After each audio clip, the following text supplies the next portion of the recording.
I didn't realize it was a body at first. It was too tall to be a deer, too narrow to be a bear. It was hanging from a thick oak branch about 20 feet off the road. No rope, just suspended like something had hooked it there. The headlights caught it for maybe 3 seconds as we drove past.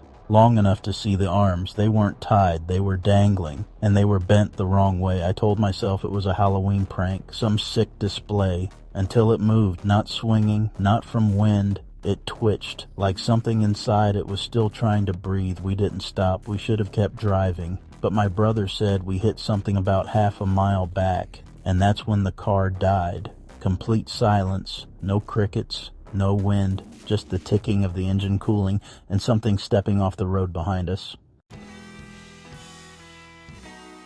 Story 1. The Body in the Oak. I didn't realize it was a body at first. We were laughing, windows down, music too loud, that kind of reckless confidence you only have when you think you're untouchable. The shortcut was supposed to shave 40 minutes off the drive, a narrow county road that eventually turned into dirt. No houses for miles, just thick Appalachian forest pressing in on both sides like it was trying to swallow the road whole. That's when the headlights caught it, something hanging from an oak tree. It was too long to be a deer, too thin to be livestock. At first, I thought someone had strung up a Halloween prop, some sick rural prank. But it wasn't tied, there was no rope, it was hooked. Like something had been pushed through the back of it and lifted. Its arms hung straight down, except the elbows were bent backwards, not broken, bent, as if the joints had been forced to learn a new direction. We drove past it too fast to process. My brother even joked, "That thing looked like it waved at us?" We laughed. Then the car thudded hard over something in the road, a wet sound, like running over a sack of soaked leaves. The engine light flickered, then came back on steady. We drove another half mile before the car just died. No sputtering, no warning, just silence. The music cut, headlights still on, engine dead, and the woods around us went completely still. No insects, no wind, no frogs from the creek we passed earlier, just the ticking of hot metal cooling. My brother tried the ignition. Click, nothing. Again. Click, dead battery, he said. But the lights were still strong. That's when I realized something. The body in the tree hadn't been there on the drive in. We would have noticed. We had to pass that exact spot to get here. We didn't see it before, which meant it was placed there while we were already on this road. That's when we heard it, a slow crunch behind the car. Not close, maybe 20 yards back, like someone stepping deliberately on gravel. We didn't move. Another crunch, then another, measured, heavy. Not animal quick, not human rushed, patient. My brother whispered, "Get out." We both stepped from the car at the same time. The air smelled wrong, not just forest rot, copper, and something sweet underneath. We grabbed our phones, no signal, not even emergency bars. The crunching stopped.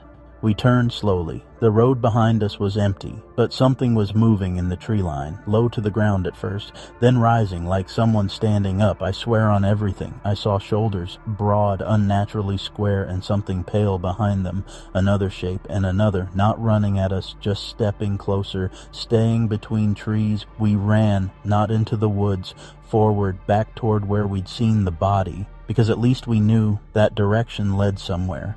The dirt road felt longer than before, like the distance had stretched, and then we saw it again, the oak tree, the body still hanging, except now it was lower, not 20 feet up, maybe 12, and it wasn't facing away from the road anymore, it was facing us.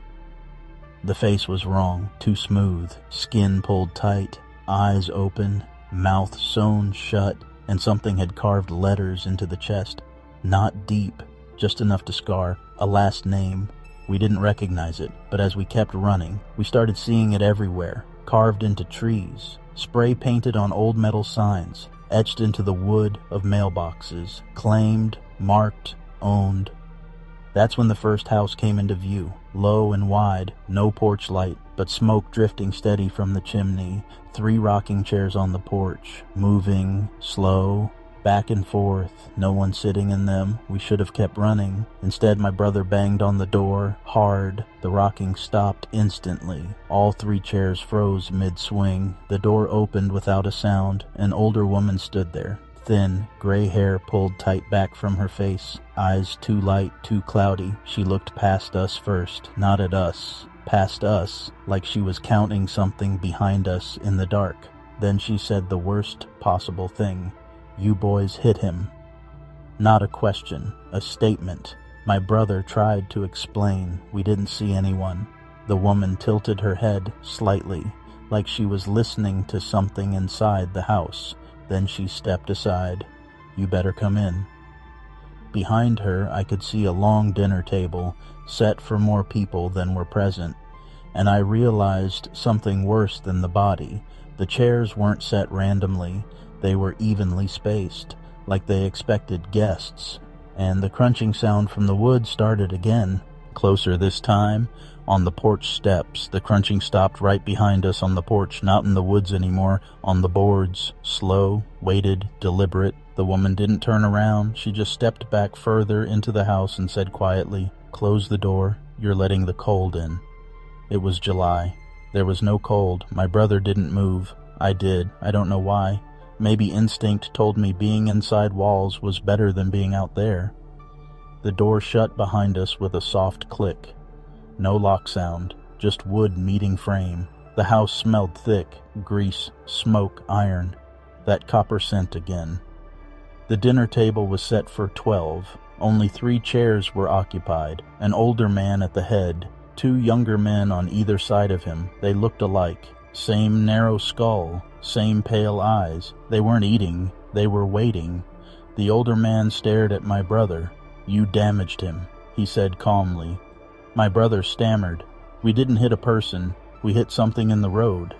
The older man's jaw shifted slowly, as if chewing on nothing. He was placed there for a reason. Placed. My stomach dropped. The woman from the door walked past us toward the kitchen. As she passed, I noticed her hands. Her knuckles were scarred, thick, like she'd broken them many times. "You'll make it halfway," the old man said. The exact words from the gas station attendant. My brother and I both froze. The old man noticed. A thin smile pulled at his mouth. "You should have listened."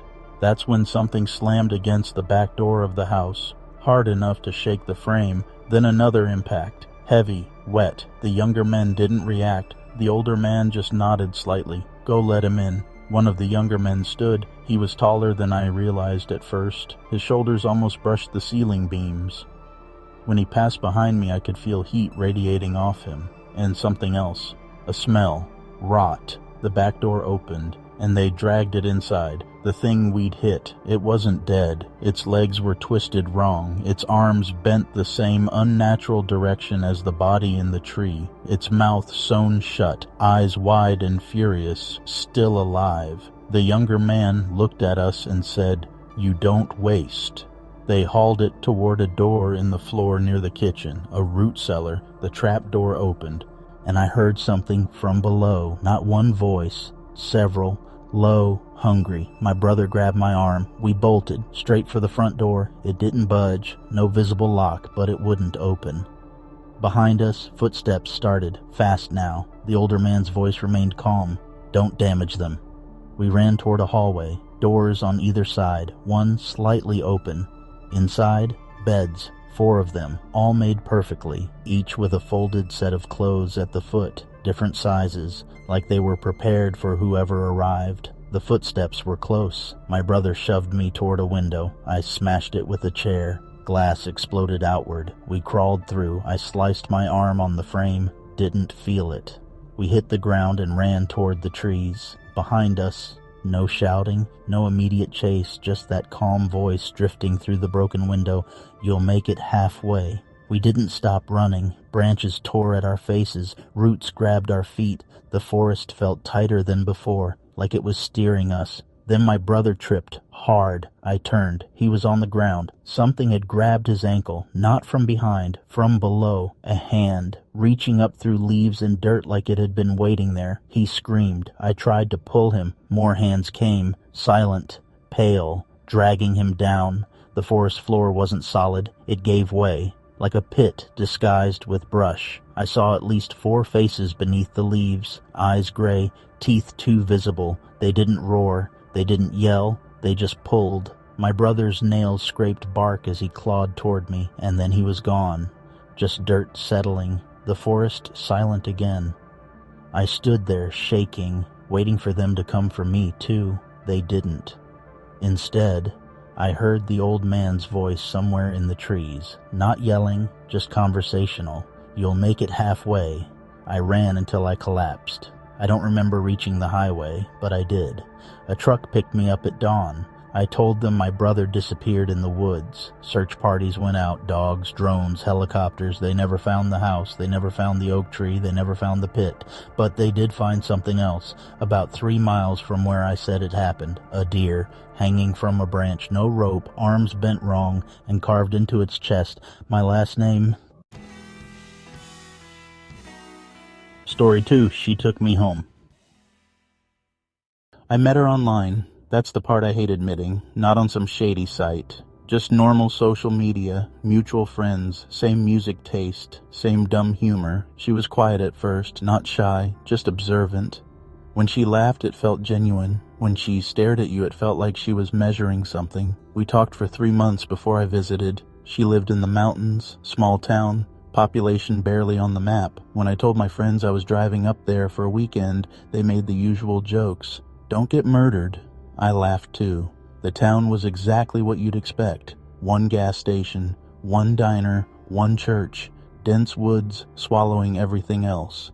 When I pulled into her driveway, I felt it immediately. Not fear, pressure, like the air was thicker. The house sat low and wide, wrapped in old wood siding, darkened by years of rain. No porch decor, no welcome mat, just 3 rocking chairs. They weren't moving. She came out to meet me, smiled, kissed me. Her lips were cold despite the heat. "You made it," she said softly. Something about the way she said it felt rehearsed. Inside, the house was clean. Not cluttered, not messy, too clean. Family photos lined the hallway. At first glance, they looked normal. Generations of smiling relatives. But the longer I looked, the more they looked the same. Not just similar, identical features repeating, the same thin lips, same pale gray eyes, same slight tilt to the head. Occasionally there'd be someone different in a photo, darker hair, different nose, broader build. Those people never appeared in later portraits. I asked her about it jokingly. "Your family really keeps the genes strong, huh?" She didn't laugh. She just said, "We don't like outsiders staying long." I thought she meant emotionally. I should have asked what she meant physically. Dinner was quiet. Her parents sat across from us.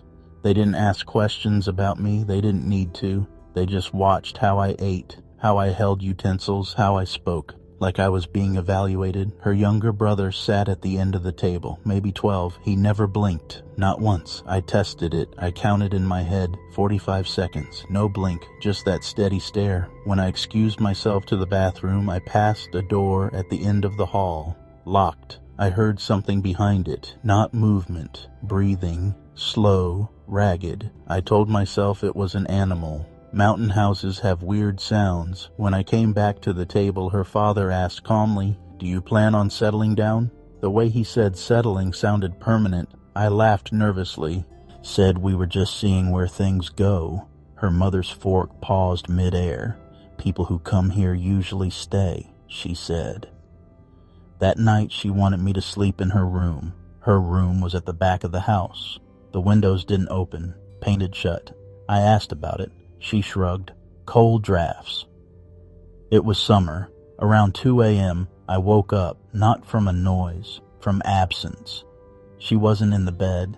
The house was silent. Then I heard whispering from outside the bedroom door, multiple voices, low, rhythmic. I moved quietly toward the door. There was a gap at the bottom. I could see shadows moving back and forth, feet bare. Someone said, "He looks strong." Another voice replied, "He'll last." My stomach turned cold. Then I heard her voice, soft, certain. "He doesn't know yet." A hand suddenly covered the gap under the door, blocking the light. I stepped back. The whispering stopped instantly, and her voice came from behind me. "Couldn't sleep?" She was standing in the corner of the room, watching me. She hadn't made a sound entering. I didn't answer. She stepped closer. "You don't have to be afraid," she said gently. "It only hurts at first." The door handle started turning slowly. From the outside, one click, then another. Then I heard her father's voice, "Bring him." That's when I understood something worse than cannibalism. They weren't hunting randomly, they were recruiting. Outsiders didn't just get eaten, they were absorbed. Names changed, haircut, photos updated. I grabbed the chair near the window and smashed it against the glass. It didn't break.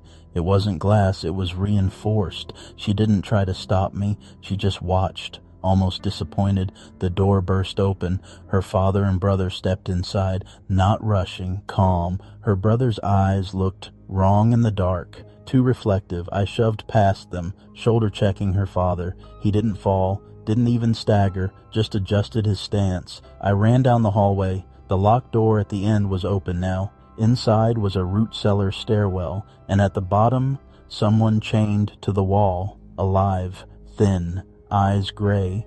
Carved into the wall beside him were names, dozens of them, crossed out one by one. Her voice echoed down the hallway behind me. "You would have been happy here."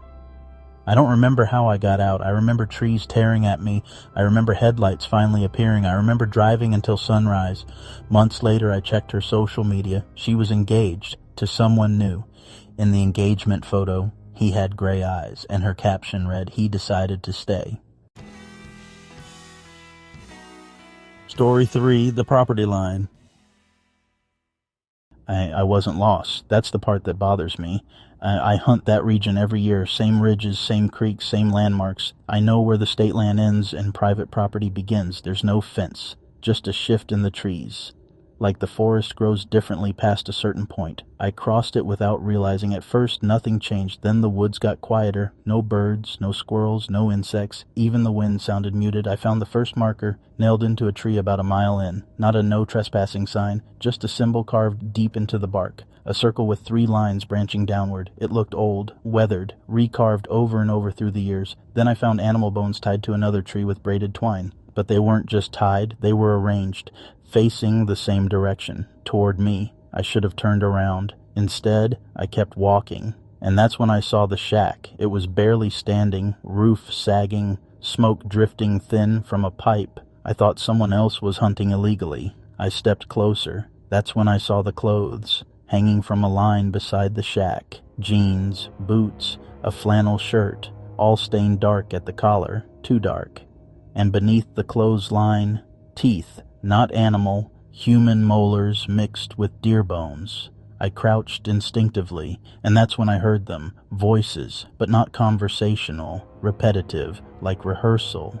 "We don't waste. Only what's given. Only what crosses." Over and over, in unison. I moved toward the back of the shack and looked through a gap in the boards. Inside were 5 of them, standing in a circle, heads slightly bowed, and in the center, a man on his knees, alive, his hands tied, mouth sewn shut, his eyes darting between them. They weren't yelling at him, they weren't threatening him, they were discussing him. Like inventory, one of them sniffed the air, then slowly lifted their head and looked directly at the crack where I was watching. There's a certain kind of eye contact that isn't accidental. This wasn't accidental. Every head turned at once. No panic, no surprise, just acknowledgement. I ran, hard. Branches tore through my jacket, boots slipping in mud. Behind me, I didn't hear shouting. I heard footsteps matching my pace. Not gaining, not falling back, matching. Like they were herding me, steering me somewhere. I broke through the tree line into a clearing I didn't recognize. There was a pit in the center, covered lightly with brush, and around it were dozens of carved names, some scratched into wood, some into stone, one fresh, still bleeding sap. My last name. I stumbled backward, and that's when something slammed into me from behind. I hit the ground, face first, hands grabbed my legs, pulled. I kicked wildly, connected with something soft, a grunt. I scrambled free, left my rifle, left my pack, just ran. I made it back to my truck at dusk. I drove without headlights until I hit pavement. I told myself it was adrenaline, mass hysteria, rural cult nonsense, but when I got home, the same symbol I saw earlier was carved on my front door's circle, 3 lines, pointing down. Story 4. It followed me home. I never believed in being marked until I couldn't wash the smell off. It started with the storm. I broke down on a mountain road during a downpour so heavy I couldn't see past the hood. No signal, no traffic. Then headlights appeared behind me. A truck, old, engine growling low. 3 people inside, a man, a woman, and someone in the back seat I couldn't see clearly. They offered to tow me to their property until the storm passed. I didn't want to, but lightning hit a tree less than 50 yards away, and I got in. Their property wasn't on any map, no power lines, but lights were on, generators humming constantly, cabins scattered around like they'd been placed without pattern. Some had windows boarded from the outside. They told me I could stay in one overnight. "It's safer," the woman said. "Safer from what?" I asked. She didn't answer. Inside the cabin, the air felt stale, like no one had opened the door in months. There were scratch marks on the inside of the door, deep, layered, old and new overlapping. That night I heard breathing outside my window. Not footsteps, just breathing. Close, steady. I didn't sleep. At dawn, the storm stopped. They said my truck was fixed. Keys waiting on the table. Too easy. As I drove away, I checked my mirrors constantly. Nothing followed. No headlights. No movement. I made it home. Told no one. The first week back, I told myself it was stress. Second week, I stopped sleeping. By the third week, I stopped turning lights off. It wasn't noises, it was placement. Things weren't where I left them. My boots angled toward the door instead of away from it. Kitchen chair pulled slightly out from the table. Bathroom mirror tilted downward, like someone shorter than me had adjusted it. One morning I found mud in the sink. Thick. Packed under the drain lip. I don't own land. There's nowhere for mud like that to come from. I checked the locks obsessively after that. Deadbolt, chain, windows latched, but every night around 2:17 a.m. the same thing happened. The air in the room would shift, not colder, heavier, like pressure building in my ears, and the bedroom door would open slowly, not wide, just enough to show darkness beyond it. The first time I forced myself to sit up, I wanted to confront it, to see it clearly. There was a shape in the hallway, tall, still, head tilted slightly to the side like it was listening to something inside my chest. I reached for the lamp. Before I could turn it on, it stepped backward into the dark, not hurried, not afraid, just patient. The next morning, my back door was open, wide, no sign of forced entry, no broken glass, just open, like someone had left politely. That's when I found the dirt, not tracked across the floor, arranged, a thin line of it leading from the back door, down the hallway, to my bedroom, stopping right at my side of the bed, and beside it, another line, parallel, like something had stood there for a long time, watching. I stopped checking cameras, because every time I rewound footage between 2:16 and 2:18, there was static, not glitching, just absence, a gap where time should be. Last night, I didn't close my bedroom door. I left it open on purpose. I don't know why. Maybe I wanted to prove to myself it wasn't real, or maybe I was tired of pretending I didn't know. At 2:17 a.m., I woke up without knowing why. The hallway light was on. I never leave it on. And at the end of the hallway, just beyond the reach of that light, I saw more than one shadow. Not moving, just standing there, waiting, not for me to run, not for me to scream, waiting for me to understand. I didn't reach for the light. I didn't sit up. I didn't pretend I was asleep. I just watched. The door creaked wider than it ever had before, not a few inches, not halfway, all the way open. The hallway light went off. Something blocked the faint glow from the street lamp outside, a silhouette in the doorway, tall, shoulders wide, head tilted slightly to the side. It didn't move toward me. It didn't need to, because I could feel something worse than fear spreading through my chest. Familiarity. It stepped inside the room, slow, measured, each step silent against the floor. It stopped at the side of my bed, right where the dirt line used to end, and for the first time, I noticed something I hadn't before. It wasn't breathing. There was no rise or fall in its chest, no sound, no presence of air moving at all, just stillness. Then it leaned down close to my face, so close I could see its eyes clearly, gray, clouded, reflecting nothing. And in that reflection, I didn't see myself lying in the bed. I saw my bedroom empty, sheets smooth, pillows untouched, no one there. The next morning, my neighbor knocked on my front door. I didn't answer. They called the police for a wellness check. They said my car was still in the driveway, my phone still on the kitchen counter, my wallet still on the nightstand. No signs of forced entry, no struggle, no blood, just one thing out of place. My bedroom door was wide open, and the bed was perfectly made, like no one had slept in it. The police said there were no signs of struggle, no broken locks, no forced entry, no fingerprints except mine. My car was in the driveway, my phone on the kitchen counter, wallet on the nightstand, shoes beside the bed. The bedroom door was wide open, and the bed was perfectly made. Too perfectly. Hospital corners tight. Sheets stretched smooth like they'd never been laid on. They searched the house twice. Attic, crawl space, closets, nothing. But one officer paused in the hallway. There was dirt on the floor, not tracked randomly. Pressed, 2 sets of bare footprints, one leading out of the bedroom, one leading in, both the same size. They followed the prints. They didn't go to the front door.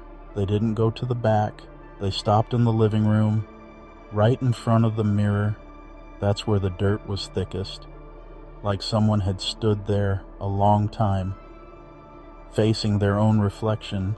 The mirror wasn't cracked, wasn't broken, but it was smudged at eye level, as if someone had pressed their forehead against it, breathing against the glass.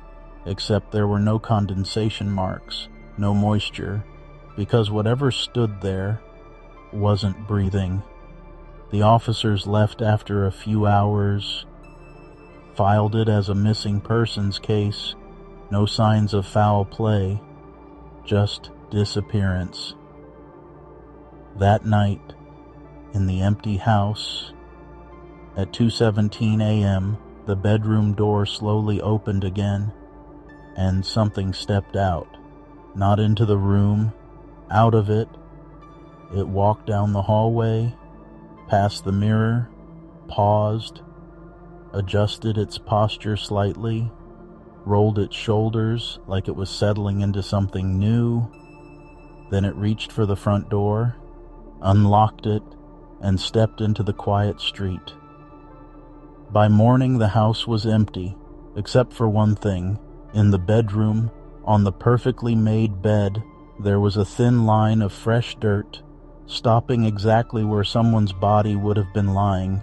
The search party never thought to check the woods behind my house. I sure wish they would have. You're home now. The door clicks shut behind you, the lights flick on, and the silence seems normal, but it isn't, because somewhere just beyond the walls, they're still there, always there, watching, listening, waiting. You tell yourself it's your imagination, just the wind, just the house settling, but the shadows have shifted. That faint scrape across the floor, not the cat, that whisper at the edge of your hearing, not the TV. They know where you sleep. They know your routines. Every step you take, every glance you throw over your shoulder, every breath you draw, they're counting it. And soon, very soon, the hunting begins again. This time indoors, where there is nowhere to run, nowhere to hide. You might hear them in the walls, feel them in the corners, sense them behind you when no one is there. They've followed you home, and they don't leave empty-handed. So, lock your doors, double-check your windows. But know this, the forest never truly lets go, and some hunger, some terrible twisted hunger, doesn't fade when the sunlight comes. Sleep well if you can, because tonight you are not alone. But I can save you. All I need you to do is like, comment, and subscribe for more tales from the Fiend.